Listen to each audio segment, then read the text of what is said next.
12월 12일 오늘 만나 성경 말씀은 전도서 8장 16절에서 17절까지의 말씀입니다.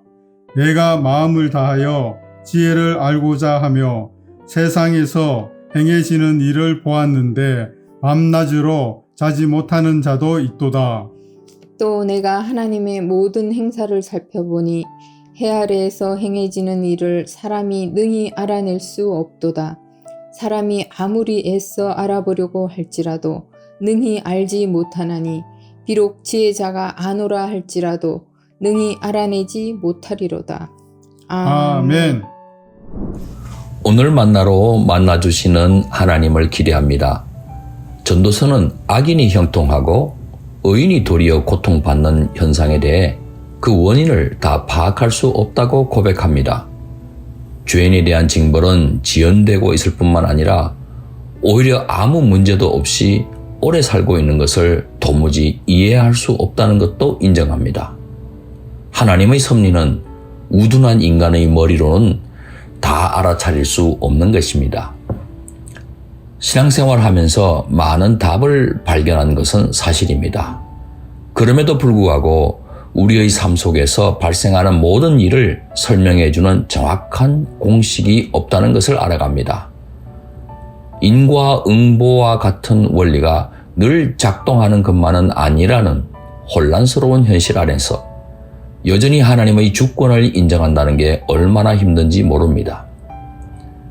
기독교 윤리학자 스탠리 하워워즈는 2000년에서 2001년에 영국 인문학 분야의 최고 영예로 손꼽히는 기포드 강좌의 강연자로 선정되었습니다.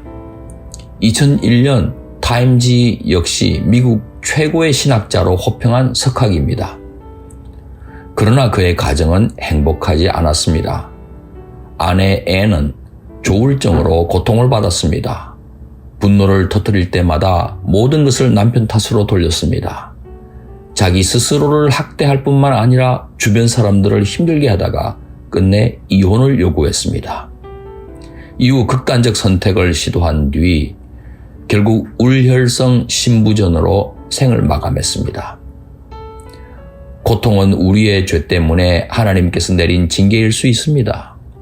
우리를 겸손케 하고 우리의 믿음을 연단하시는 하나님의 도구일 수도 있습니다. 더 나아가 우리의 고통으로 다른 그 누구가 구원을 받게 되는 계기도 될 수 있습니다. 이 모든 게 복합적으로 작동할 수도 있습니다. 하지만 어떤 고통의 이유에 대해서는 도무지 알 수 없는 경우도 있습니다. 스탠리 하워워즈는 아내와 겪는 고통의 와중에서도 대학교 강단에서 학생들을 가르쳐야 했습니다. 기독교 윤리학자로서 누구보다 고통에 대해 정확한 답을 갖고 있을 것으로 기대하는 학생들이나 주변 사람들로부터 질문을 받곤 했습니다.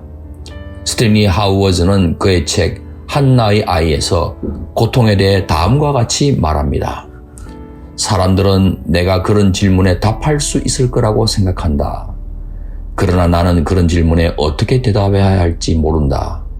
오히려 내가 기독교 신학자로서 살아온 지난 세월 동안 배운 것이 있다면 누구도 그런 질문에 대답을 시도해서는 안 된다는 것이다.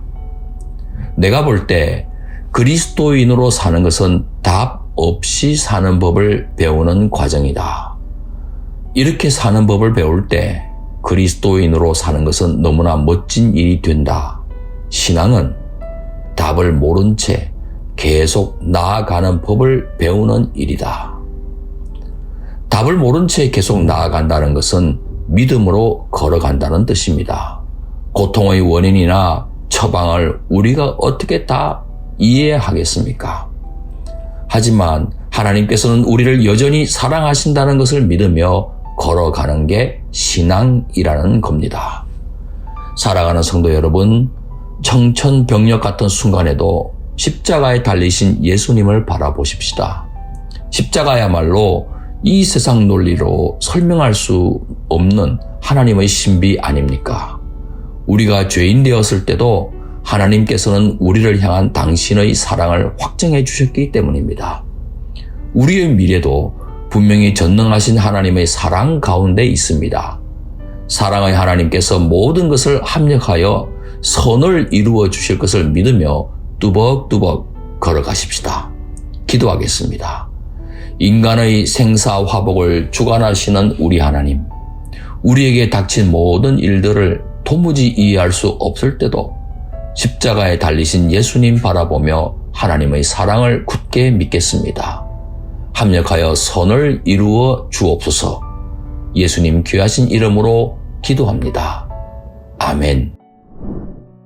이제 두 가지 제목으로 기도하겠습니다. 첫째, 오늘의 말씀으로 기도하겠습니다. 사망의 음침한 골짜기를 만나도 사랑의 하나님께서 함께 하시며 인도해 주신다는 사실을 분명히 믿으며 걸어가게 하옵소서. 둘째, 선교를 위해 기도하겠습니다. 선교사님들이 도무지 납득할 수 없는 일을 당했을 때도 사랑의 하나님을 신뢰하며 인내하게 하옵소서. 이 제목으로 기도하신 후에 개인 기도 하시겠습니다.